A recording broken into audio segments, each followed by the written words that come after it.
तो जोगु एका पर संसारे बोलिबे तो जोगु एका पर संसारे।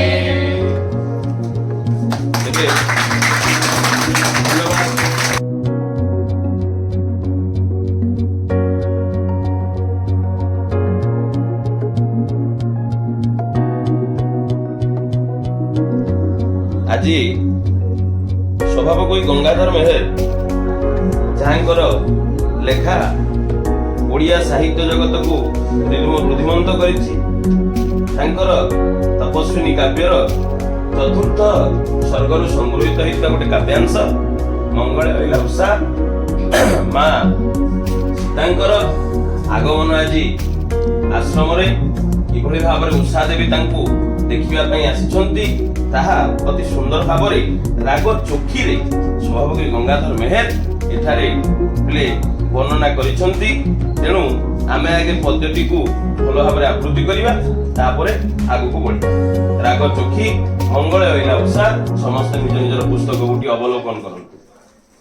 मंगले अइला उषा विकचरा जीव दृशा जानकी दर्शन तृषा हृदय बहि कर पल्लवे निहार मुक्ता धरि उपहार सतींक वास बाहार प्रांगणे रवि कलकंठ कंठे कहिला कलकंठ कंठे कहिला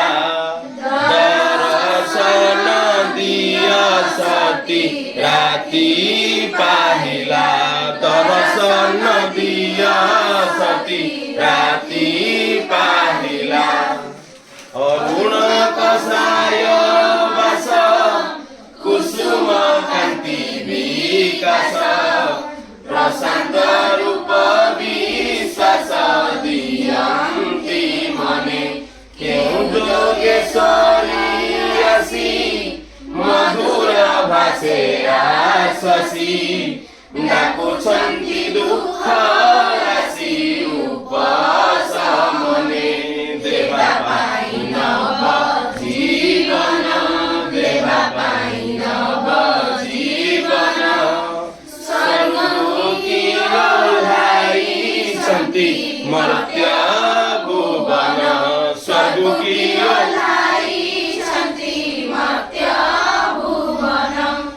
परिशेष तमसा नदीर मनस्कामना आज पूर्ण होईची। माँ सती सीता सी कोଳରେ धारण करिछि किभଳି भाବରେ धारण करिछि एवं किबे भाग्यवती से सुंदर भाବରେ এই पदरे वर्णित होईची। टिके आवृत्ति करिबा।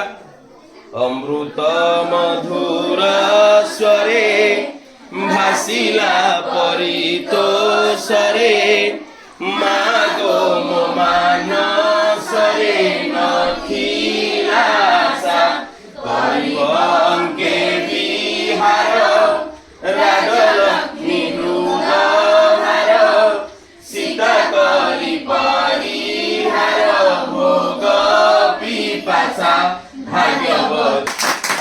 एभଳି भाବେ तुम मैंने आवृत्ति कले निहाती पक्षे साहित्यर एवं आम ओडियार अस्मिता तुम मानक मध्य प्रतिफलित हेउथाउ।